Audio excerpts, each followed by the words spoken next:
In this tutorial, learn how to set and save 2D and 3D views in Snaptrude.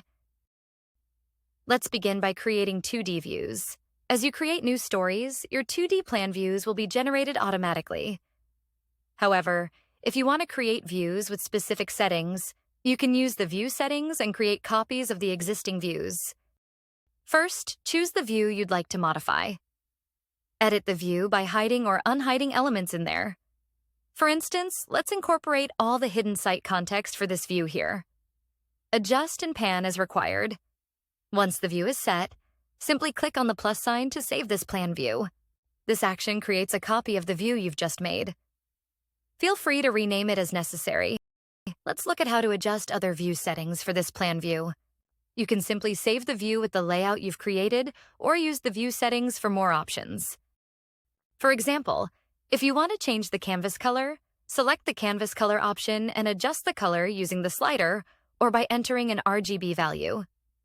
Alternatively, you can input the hex code of the canvas color you want to use. You can also switch your color mode from texture to monochrome or department depending on your needs. If your spaces are organized by department, use the department setting. If colors are applied to individual spaces, select the texture mode. For a monochrome view, just click on the monochrome option. To hide the axis and edges from the view, use the Advanced Settings option. You can also add labels by clicking on the plus sign next to the Labels section, and select from the drop-down menu if you wish to include department and areas as well. Once you've made the necessary adjustments, simply click on Update View, and the current view will be updated as per these settings. Alternatively, you can update the view by clicking on the three dots next to the view. As shown before, you can create a copy of this view by selecting the Save Plan View option.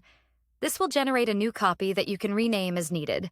Please note that any updates made to a particular view will only be reflected in that view. Now, let's examine how to create and edit 3D views. First, switch to the 3D view. You can pan, orbit, or use the Position Camera feature to set a 3D view. Note that Position Camera can be adjusted in both 2D and 3D views. Once you're satisfied with the view position, click on the plus sign next to 3D views called Save 3D View to save it. After successfully creating the view, you can rename or update it as needed. You can also adjust your 3D view using the view settings. For example, change your canvas color or switch from perspective to orthographic view. You can also modify the color mode and adjust advanced settings for showing or hiding axis and edges. To include labels, click on Labels. Finally, click on Update View to save your changes. You can access all your saved views from the list here. Saved views can be added to your sheets in the present mode or utilized for ideation and brainstorming. In this way, you can create and save views on Snaptrude.